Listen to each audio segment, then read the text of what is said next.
4 PM news network में दोस्तों आपका स्वागत है। मैं हूं आपके साथ राशिद ज़हीर। प्रधानमंत्री जी ने, आपको याद है, फौरन ही अपने एनडीए की मीटिंग बुलाई। अपने भी पार्लियामेंट्री मीटिंग जो होती है वो भी नहीं बुलाई। सबसे पहले गठबंधन के एनडीए का जो गठबंधन है उसके लोगों को बुलाकर अपने बराबर में चंद्रबाबू नायडू, नीतीश कुमार, इन लोगों को सबको खड़ा कर दिया।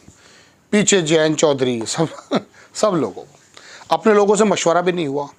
और अभी तक तो चुनाव आयोग ने भी राष्ट्रपति महोदया को ये बात भी नहीं सौंपी है कि साहब हमने चुनाव करा दिया, लिहाजा अब हमारी ड्यूटी ख़त्म।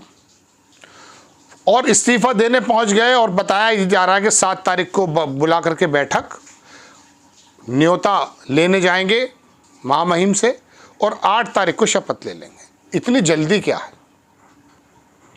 8 तारीख में आपको पहले एपिसोड में बता चुका, 8 तारीख को ज़्यादा अच्छे काम करते हैं प्रधानमंत्री जी। 17 सितंबर गालिबन उनका बर्थडे है, 1 और 7 मिला के 8 हो जाता है। तो 8 नवंबर में नोटबंदी है, मैं बता चुका पहले आपको। खैर, तो ये बताया जा रहा है समाचार पत्रों के माध्यम से या भारतीय जनता पार्टी के तरफ से जो खबर आ रही हैं कि 8 तारीख को प्रधानमंत्री शपथ लेने जा रहे हैं, प्रधानमंत्री की तीसरी बार।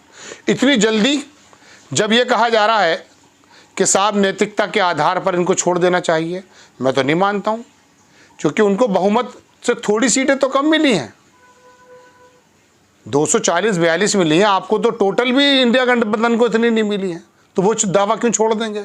लेकिन इतनी जल्दी ये जो तमाम काम हो रहे हैं, और नीतीश कुमार को और नायडू को तो क्या क्या कहा आपको मालूम है, सबको बुला करके मशवरे हो रहे हैं और समर्थन की चिट्ठी भी ली जा रही है। हालांकि वो भारतीय जनता पार्टी को मिली, नीतीश कुमार ने भी दी भी नहीं है। जब राष्ट्रपति महोदया को देंगे समर्थन की चिट्ठी तब बात मानी जाएगी, उसी का महत्व भी है। लेकिन मोदी जी की इस जल्दी के पीछे मुझे कुछ चीज़ें नज़र आ रही हैं, वो मैं आपके सामने रखने हाजिर हुआ। पहली बात तो ये है कि बैसाखी की सरकार आप सुन रहे हैं, मोदी जी कैसे चला सकते हैं? उन्होंने तो अपनी पार्टी के अंदर जो महायोद्धा हैं उनको भी बर्फ़ में लगा दिया, ऐसा आरोप लगता है। दूसरी बात, उनको आदत नहीं है, गुजरात में भी केंद्र में भी एक ही आवाज़ होनी चाहिए, उनकी आदत। अब यहाँ नीतीश कुमार, नायडू अपनी अपनी बातें लेकर आ गए हैं। कुछ खबरों के मुताबिक ये कहा जा रहा है लोकसभा स्पीकर मांगा जा रहा है। ये तमाम जो सिचुएशंस हैं, हाउ कैन ही सर्वाइव? कैसे कर सकते हैं? नहीं कर सकते। अब इस सूरत में क्या होने वाला है, ये सत्ता मोदी जी के हाथ में आ जाएगी तो 3 महीने बाद ना नीतीश का गठबंधन रहेगा, ना नायडू के आदमी रहेंगे, और शिंदे साहब के भी आदमी साफ हो जाएंगे। ये इस पार्टी की फितरत है, ऐसा लोग कहते हैं। आप देखिए, शिवसेना बाला साहब ठाकरे ने किन बुनियादों पर खड़ी की थी? नफरत की राजनीति की, तमाम ऐसी बातें सांप्रदायिकता वाली हुई, तब जाके उन्होंने वहाँ एक समूह तैयार किया। क्या कर दिखाया? उसका तोड़ कर रख दिया, कोई उम्मीद नहीं कर सकता था। शरद पवार जो पुरोधा कहे जाते हैं राजनीति के, उनकी पार्टी के साथ क्या हुआ जनाब? भतीजे से ही बगावत हो गई, प्रफुल्ल पटेल सब अलग। अब आप देखिए, उड़ीसा गए थे, लंबे टाइम तक चलता रहा, उसके बाद फिर क्या हुआ? उन्हीं की जड़ें खोद दी गई। आज पटनायक साहब कहाँ हैं? ख़त्म। आप देखिए, चंद्रबाबू नायडू के साथ भी रहे, हटे भी, उनके बारे में क्या क्या नहीं कहा गया। वाईएसआर और पटनायक साहब, नवीन पटनायक 10 बरस तक राज्यसभा लोकसभा में प्रधानमंत्री जी का हर बिल पर साथ देते रहे ना। फिर क्या हुआ? जहाँ मौका लगा भारतीय जनता पार्टी ने निर्मम तरीके से मध्य प्रदेश में कांग्रेस तोड़ दी, राजस्थान के अंदर जो है सचिन पायलट का जहन बदल दिया, उनको जो है भागना पड़ा। और कौन कौन, कर्नाटक में देखिए आप, वहाँ पर भी कांग्रेस की सरकार चल रही थी, उसके साथ जद एस के, उनको भी तोड़कर अपनी तरफ मिला लिया। तो ये एक सारे काम कर रहे हैं। तो आप उम्मीद करते हैं कि नीतीश कुमार और चंद्रबाबू नायडू की जो टीडीपी है, इन लोगों के लोग इधर नहीं आएंगे? जब सरकार बन जाएगी और तमाम के तमाम जो संस्थाएं हैं फिर तिवारा से इनके हाथों में आ जाएंगी, तो शिवसेना के बहुत सारे लोगों का कहना ऐसा था कि वो उद्धव ठाकरे के पास गए और हाथ जोड़कर कहा कि निष्ठा आपके अंदर ही है सर हमारी, लेकिन हम जेल नहीं जाना चाहते। कितने लोगों को नोटिस दिए ईडी ने, लेकिन जब वहाँ शिंदे की सरकार बन गई सब कुछ चंगा सी हो गया। कोई जेल नहीं जा रहा है, कोई काम धाम नहीं, जेब में पैसे, वहाँ जा मुझे एक मीम याद आ गया। तो ऐसे समय में अमित शाह का रोल बढ़ जाएगा और अगले 3 महीने में इनके हालात क्या होंगे वो आपके सामने आ जाएगी बात। ये सोच रहे हैं कि हम सरकार चलाएंगे, बेसाखियों पे सरकार आ जाएगी। नो डाउट प्रधानमंत्री जी बहुत बराबर में खड़ा कर रहे हैं, लेकिन 3 महीने बाद स्थिति दूसरी होगी। और ये जल्दबाजी इसी बात का सूचक है कि वो जल्द से जल्द सत्ता को अपने हाथ से निकलने नहीं देना चाहते, वापस लेना चाहते हैं। और यही वजह है कि इंडिया गठबंधन की तरफ से भी वो बिल्कुल आराम से बैठ गए, क्योंकि खड़गे साहब ने नैतिकता का काम करते हुए कहा कि साहब हम वेट एंड वॉच और बैठेंगे विपक्ष में। बैठ जाइए विपक्ष में ही बैठे रहोगे सर। ये मौके आए हैं, देश की जनता ने भारतीय जनता पार्टी के खिलाफ मैंडेट दिया।